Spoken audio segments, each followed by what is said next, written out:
Hi, my name's Andy Schmuckler. My series is called A Better Human Story, and so is my website, abetterhumanstory.org. In answer to the question, is Donald Trump enviable? Let me just first identify that as a kind of question that people have been asking for millennia in a way that what are we to make it, of the when the wicked prosper and the virtuous perish? Because the world doesn't seem like a very just place. And Donald Trump has achieved a whole lot of what he wanted to achieve. And he's got a lot of things that he wanted and that a lot of people want. He's got power. He's got wealth. He's got a way of getting away with whatever he wants to do. He gets a whole lot of attention. He's got a wife that, until you find out more about her, soul, would be generally regarded as a beautiful woman. So, yeah, a lot of people might say, that guy is enviable. But I think ultimately the answer is about Trump is no. If one looks at the way he behaves and you ask, well, what would be the state of consciousness of a person who would make the choices that he makes? I'm going to sue the woman in Iowa who did that poll that didn't make me look as good as I really was. I'm going to sue her. Or if somebody opposes me, I'm going to put them out of business. I'm going to drive them out of the party. There are a variety of things that he does. You could say, well, that's instrumental. He's doing that to get what he wants.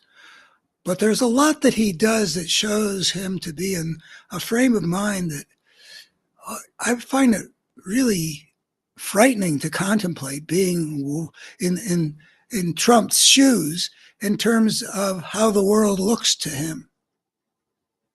I mean, he behaves in some crazy ways. He seems to be disconnected with reality, and he has no relationship really of any solidity with the truth.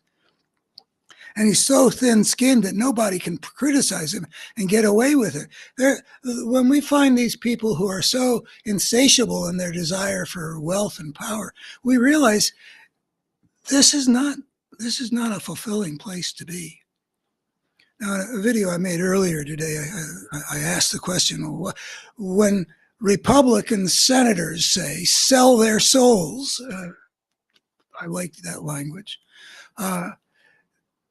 even though they know what's right, they go along with what's wrong, which I think is clearly what they've been doing for 7 or 8 years in relation to Donald Trump, acquitting him and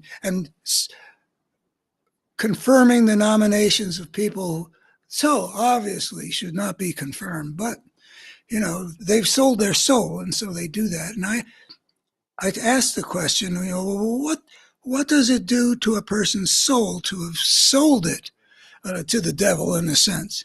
And I posited that I would much rather be Liz Cheney, who acted with integrity and genuine patriotism and was true to her principles, even though that cost her all of her worldly position, though she's done actually pretty well about being a player, but cost her role in leadership, cost her kicked out by the Wyoming Republican Party, defeated in a primary for the Republican nomination. It cost her. But I think that virtue is its own reward is true enough that in this particular case, I mean, she's not in a torture chamber. In this particular case, she comes out with a net gains and losses, I think, a lot better than the people who sold their soul. Now, with Donald Trump, is he enviable? I don't think that he has sold his soul. I think the problem with Donald Trump is that he's so profoundly damaged from the root that he never developed a soul. It's a massive sociopathic psychopathology, uh, however you want to put it. I mean, he's just really very broken at a very fundamental level. And so he's not the one who sells his soul. He's the one whose natural bent is to do evil, to do things that are destructive. And I don't think that he is unenviable because he's evil. I think it goes in the other direction in Trump's case. I think he is evil because he is so fundamentally broken. And because he's so fundamentally broken, incapable, it looks to me, of genuine love or humor or appreciation of beauty or respect for the for the larger orders of things that surround the good and the sacred. None of that means anything to him, and that's why he's unenviable. He's a guy who has needs that can't be satisfied. There's nothing. There's nothing enough. The money isn't enough, even if he's a billionaire. The power isn't enough, even if he's president of the United States. It's a kind of a pathetic thing. And my wife often says that she hates Donald Trump. And my wife is a very loving person. She's a much better person than I in terms of her universal goodwill toward people. But she says she hates Donald Trump. But I don't.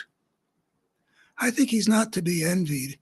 I think he's to be pitied. He had the misfortune of being born the son of Fred Trump, big wig in the New York Ku Klux Klan in the 1920s, apparently, drove his firstborn son to drink himself to death, and so wrecked his second son that the guy became a major player on behalf of evil in the human world. Evil meaning a coherent force that consistently works to make things worse. He's so broken that I don't think it would be fun for a minute to be Donald Trump. The pleasures he gets, like of humiliating other people, dominating other people, putting other people down, insulting people, violating anything that would constrain his behavior for the rule of law or for just decency. This is not an enviable human being. Evil does, unfortunately, get to play a powerful role in the human world because brokenness gets rewarded in our disordered world. And I made a video about that earlier today, about why are the worst human beings getting such a big say on what our world is like. And I talked not only about Trump, but also about Putin and Netanyahu and his fascist support that holds him hostage. And maybe we'll find out with Taiwan, I hope not, that Xi is also one of those broken people that can get too much say about how the world will be. They do get a lot of power, and that is a problem in the human world. But that doesn't make these human monsters enviable. Imagine being Vladimir Putin. You're clearly the dominant person in a nation that's probably got the more square miles, I think still, than any country in the world. It's got 100 and some million people, and you're the top dog, and there is no real opposition to you. You got that much power. And there's something about needing more that leads you to invade an innocent neighbor and commit all kinds of war crimes. I don't think being a human monster is enviable. I think real human fulfillment lies in aligning oneself with the good, the true, and the beautiful.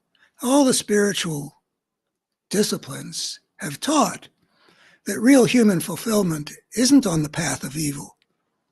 It's a bad bargain people make when they make a bargain with the devil. Every time they tell the myth, it's a bad bargain. Except in Goethe's Faust, I might add. So It's not an enviable situation that we are being impacted as we are by somebody like Donald Trump. It's got so much power now.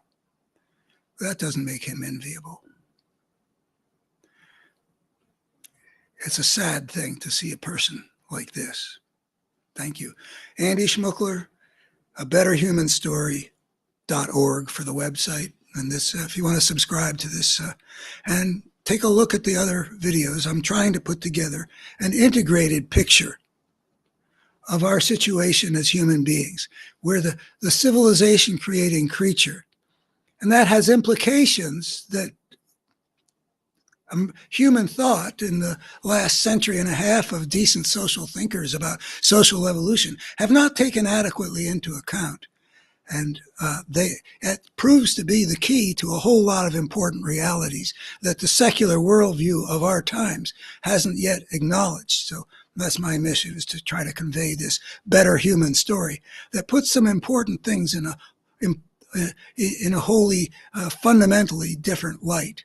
And also, I think, provides some understanding of the nature of the battle we're engaged in that increases our chances of winning that battle, both in America, where we are threatened right now with Trump and his fascist force, but also in humankind, where we are threatening ourselves as the civilization-creating species with self-destruction, either through a nuclear holocaust or through some huge version of what we already see is a pretty important crisis about climate change, namely bring down the ecological or biospheric order on our heads that we still depend on for our survival. So one way or another, we need to understand what our challenge is.